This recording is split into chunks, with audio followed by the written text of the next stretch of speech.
Hello hello students. तो आज हम लोग यहाँ पे डिस्कस करेंगे factorisation of quadratic polynomial by splitting method. तो स्टूडेंट्स, सपोज़ कीजिए कि आपके पास एक पॉलिनोमियल है। आप जानते हो क्वाड्रेटिक इक्वेशन का या क्वाड्रेटिक पॉलिनोमियल का जो जनरल फॉर्म होता है वो होता है ax² plus bx plus c। इसका मतलब ये हुआ कि एक्स स्क्वायर के मल्टीप्लाई में जो है जो भी न्यूमेरिक वैल्यू आएगी उसको a कहेंगे, जो x के मल्टीप्लाई में होगा उसको b कहेंगे, और जो कांस्टेंट टर्म होगा जहाँ पे वेरिएबल नहीं होगा लास्ट टर्म को हम लोग c बोलते हैं, उसको कांस्टेंट टर्म बोला जाता है। सपोज़ करो जैसे हमारे पास एक एग्ज़ाम्पल मैं यहाँ पे ले लेता हूँ, ये p of x is equal to, यहाँ पे हमारे पास एक पॉलिनोमियल है x² प्लस 5x प्लस 6। तो स्टूडेंट्स, ये दोनों ही पॉलिनोमियल को हम कंपेयर करेंगे तो यहाँ पे हमको क्या मिलेगा, ये आप जैसे ही ऑब्ज़र्व करोगे तो ये यहाँ पे x² के मल्टीप्लाई में आप देखेंगे तो 1 है, और यहाँ पे x² के मल्टीप्लाई में a है, means a is equal to 1।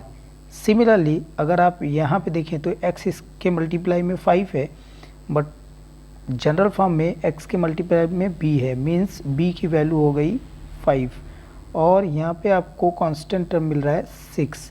Splitting term में सबसे पहला काम आपको यही करना होता है कि आप a b c की वैल्यू को डिटरमाइन कर लें। एंड नाउ जैसे ही आपको ये वैल्यू मिल जाए, अब आपको नेक्स्ट जो वर्क करना है वो ये है कि यहाँ पे a इंटू सी की वैल्यू निकाल लीजिए। जब आप a इंटू सी की वैल्यू को निकालेंगे तो ये आपको मिलेगा 1 इंटू 6। अब स्टूडेंट्स, ये आपको मिल गया 6। अब आपको क्या करना है, जो ये a इंटू 6 की वैल्यू मिली इसका कर देना है फैक्टराइजेशन। आप फैक्टराइजेशन कर दीजिए इसका।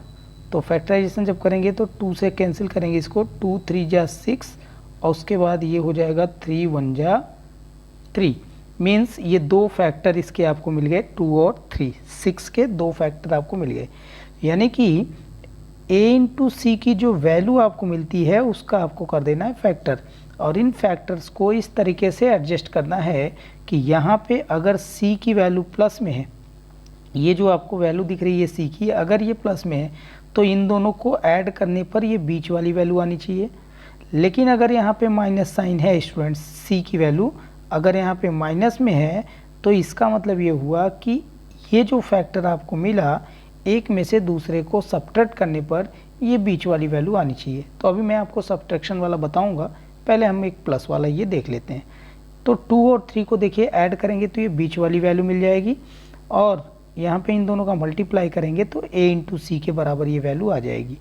तो स्टूडेंट्स, हम लोग क्या करेंगे, ये जो आपने यहाँ पे p ऑफ x की वैल्यू राइट किया है, अब इस वैल्यू को हम लोग राइट कर देते हैं इस तरीके से, x² और प्लस साइन ये जैसा था एज इट इज़ रहेगा, ये जो आप देख रहे हो एज इट इज़ रहेगा प्लस का साइन, और ये 5 को स्प्लिट करेंगे। स्प्लिटिंग मेथड में हम क्या करते हैं, मिडिल टर्म को 2 पार्ट में स्प्लिट कर देते हैं। तो यहाँ पे इसको हम लोग क्या लिखेंगे, 2 + 3, यही जो फैक्टर आपको मिले हैं इन्हीं फैक्टर को प्लस करके लिख देना है, और इंटू x है तो इंटू x यहाँ पे लिख देंगे, एंड लास्ट में आपका यहाँ पे 6 है। अब स्टूडेंट्स, आपको क्या करना है कि ये जो ब्रैकेट आपका बीच वाला दिख रहा है इसको हम लोग कर लेंगे स्प्लिट, यानी इसको ओपन कर लेंगे। तो x² plus 2x plus 3x plus 6।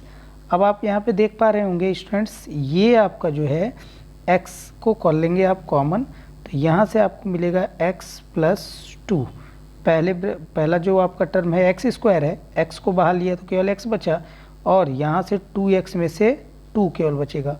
Now अब आप यहाँ पे अगर देखोगे तो 3x प्लस 6 में से हम लोग 3 को कॉमन कर सकते हैं, और अगेन जो आपका ब्रैकेट क्वांटिटी है ये केवल x बचेगा, और 3 का 6 में टेबल पढ़ेंगे तो 2 टाइम्स जाएगा, तो यहाँ पे हमने 2 लिख दिया। तो सबसे बड़ा खासियत स्प्लिटिंग मेथड का फैक्टर करते वक्त यही है कि ये दोनों ब्रैकेट सेम आने चाहिए, दोनों ब्रैकेट जो आपको मिल रहे हैं ये दोनों आपको सेम होने चाहिए। ठीक है स्टूडेंट्स, तो अब हम क्या करेंगे, जो ये ब्रैकेट आपको मिला है इस ब्रैकेट को आपको 1 टाइम करके कॉमन कर लेना है क्योंकि दोनों जगहों पे ये है।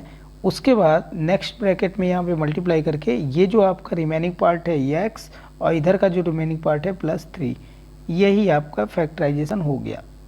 ठीक है स्टूडेंट्स, ये आपका दिए गए क्वाड्रेटिक पॉलिनोमियल का फैक्टराइजेशन हो गया। अब देखिए स्टूडेंट्स, कभी कभी आपसे क्या होता है, जीरोस पूछ लेता है, तो इसी में अगर ये जीरोस पूछा होता तो टोटल वर्क आप यहाँ तक करते एंड लास्ट में आप लिख देते let p of x is equal to 0। ठीक है, अब p ऑफ x की वैल्यू क्या है, ये राइट साइड वाली टोटल वैल्यू आप यहाँ पे पुट कर देंगे। तो स्टूडेंट्स ये आपको मिलेगा x + 2 into x + 3 is equal to 0। ठीक है, और आप जानते हो दो नंबर का अगर मल्टीप्लिकेशन 0 आ रहा है तो उन दोनों में से कोई भी 0 हो सकता है। तो पहली बार हम लोग क्या लिखेंगे, if x + 2 is equal to 0 then this implies that x is equal to -2। मतलब अगर x + 2 की वैल्यू 0 हो तो x की वैल्यू आपको -2 मिलेगी। एंड इफ अगर यहाँ पे x + 3 की वैल्यू 0 हो जाए तो स्टूडेंट्स यहाँ पे आपको x की वैल्यू मिलेगी -3। एम आई राइट? यानी कि आपको x की दो वैल्यू ये मिल गई। यही दोनों values zeros of this polynomial होंगे, तो लिखेंगे हेंस जीरोस ऑफ जो पॉलिनोमियल आपको दिया गया था x² + 5x + 6 आर -2, -3। यही आपका आंसर हो जाएगा। आई होप आपको समझ में आया होगा। और इसके आगे हम लोग अभी नेक्स्ट मेथड देखेंगे, तो आप देखते रहिए वीडियो और मुझे आशा है कि आपको समझ में आएगा। धन्यवाद।